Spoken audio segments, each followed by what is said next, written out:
Okay, here's something that we can do with our aprons. I just cut out an M out of the fabric here. Now here's something we can do with our aprons. I cut out an M, and I just did this freehand, but you can use a stencil out of this material. And then I actually and then I put it on a piece of our interfacing. I laid it on a piece of our interfacing and drawed around it and then cut it out and ironed it to it just to make it stiff so it wouldn't move around with me when I was putting it on, because I actually did this one on my machine.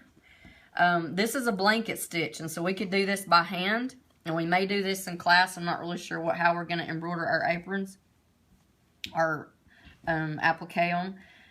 But this one is a blanket stitch on my machine. So I actually went around it one way and then reversed and went around it the other way. So it's sort of double blanket stitched on there. And on the back, it made the shape of the letter as well. So the apron is still reversible. And it made the letter on the back. And my niece's name is Montana. So this was an apron I did for her. So you can see that's an option.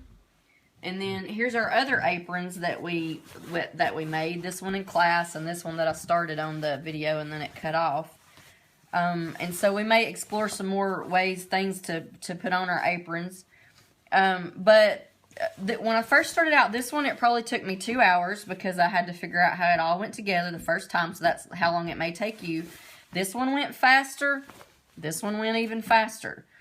So after you've made 2 or 3 of these, you can probably do one in an hour. And if you use scrap pieces of fabric, you're not going to have very much cost in these at all. And also, as you notice, this one right here, I slimmed down to make it for a child.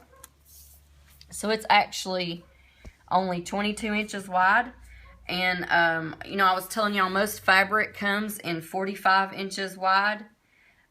So you could actually cut this out side by side, because it's roughly 22 inches tall, so we'd still have enough room for the pockets. You could actually get this apron out of 1 yard of fabric, and you can get fabric as cheap as $3 a yard at Walmart, or you can go and buy a skirt with a big tail at a thrift store for 50 cents or $1, and a lot of times it'll easily have 2 yards of material. You know, just take it apart.